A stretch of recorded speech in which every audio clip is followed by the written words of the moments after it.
Welcome, everyone. Today, we're going to explore a vital topic.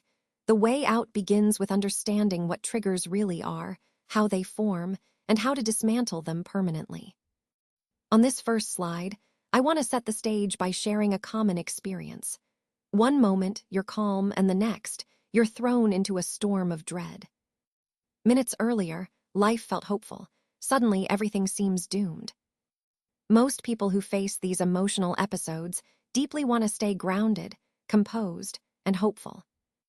They wish to feel fear or anger only when it's truly necessary, when the situation calls for it, rather than when their nervous system misfires, draining their energy and sabotaging their well-being. The word triggered gets thrown around a lot today, but behind it lies one of the most important and often misunderstood concepts in modern psychology. When someone is triggered, it's not just overreacting. It's experiencing a profound emotional flashback, a sudden surge of fear, anger, or despair, responding to something that might seem minor or harmless to others. Today, we'll delve into how past wounds shape these present reactions and how understanding triggers can help us regain control and find peace. The correspondence between triggers and memories isn't always a perfect match. Sometimes, the brain displaces details or reshapes the memory, but what remains constant is the emotional connection. That emotional link is unmistakably strong. Every trigger you experience is essentially your mind replaying a past wound in the present moment. For example, if you panic at the thought of someone overpowering you, ignoring your boundaries, or dismissing your voice, those fears are often echoes of earlier experiences where your no was not respected. These triggers act like puzzle pieces.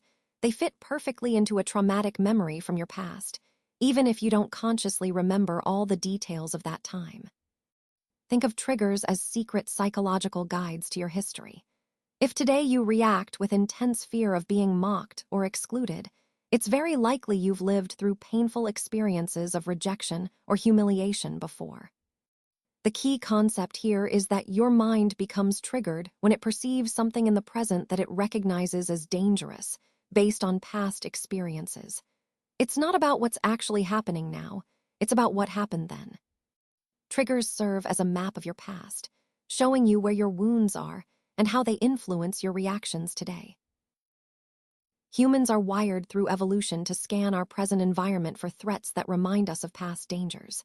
It's a survival instinct that helped our ancestors stay alert and safe. But here's the tricky part. When we see something that looks familiar, our brains can confuse that similarity with actual danger or threat. The problem is, this can lead us to react as if the threat is still present, even when it's not. And this is where the tragedy lies. We often don't realize that the world has changed, yet our reactions can stay stuck in the past. We forget that we ourselves have changed too. Think back to childhood.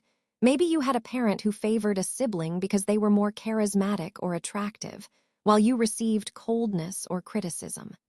Over time, your sense of self-worth was shaped not by reality, but by those early emotional wounds. Now, fast forward to today. Just one photo on social media can act like a time machine, pulling us back into that emotional space, reminding us of rejection or inadequacy from the past. Imagine someone who, every time they see seemingly perfect, beautiful, or popular people online, spirals into feelings of self-loathing. Their sadness isn't unfounded. Social media often becomes a comparison trap, a discouraging machine. But what's important to notice is the intensity of their reaction. It points to something deeper, something rooted in those old wounds. This is why small things, like a comment or a picture, can sometimes feel like catastrophic events. Our emotional responses are often magnified because they tap into unresolved feelings from the past. Understanding this helps us see how our reactions are shaped and how we might begin to manage them better. And when you're tired, stressed, or emotionally drained, the past tends to become even louder in your mind.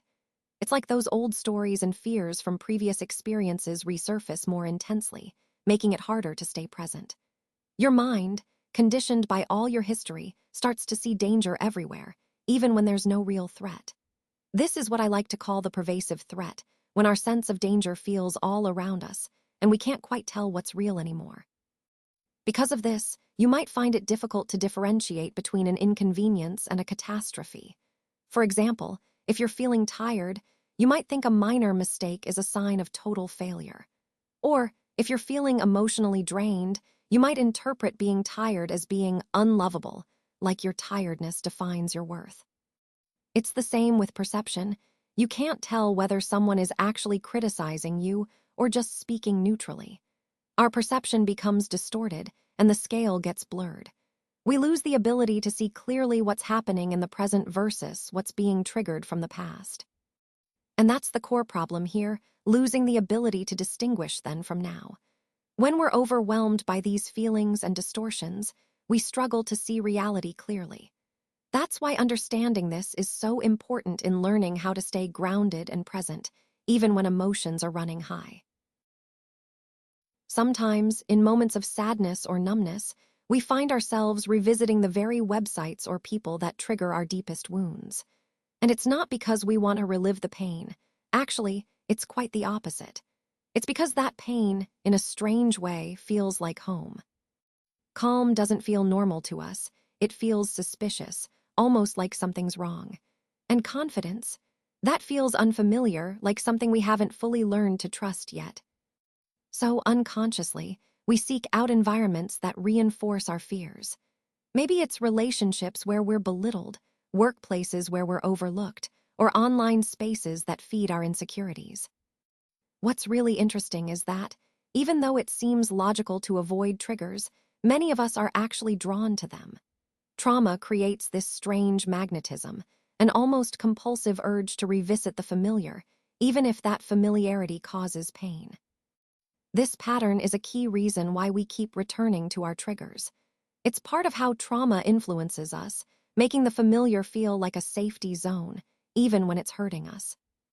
Understanding this helps us see why breaking these cycles isn't just about willpower. It's about recognizing the deeper emotional pull and working through it. Every triggered moment becomes a doorway, an invitation to uncover and heal the original wound. When we get triggered, it's often a sign that something deep inside needs attention. So ask yourself, what old wound is hiding inside this new reaction? What does my fear of the future reveal about what already happened to me?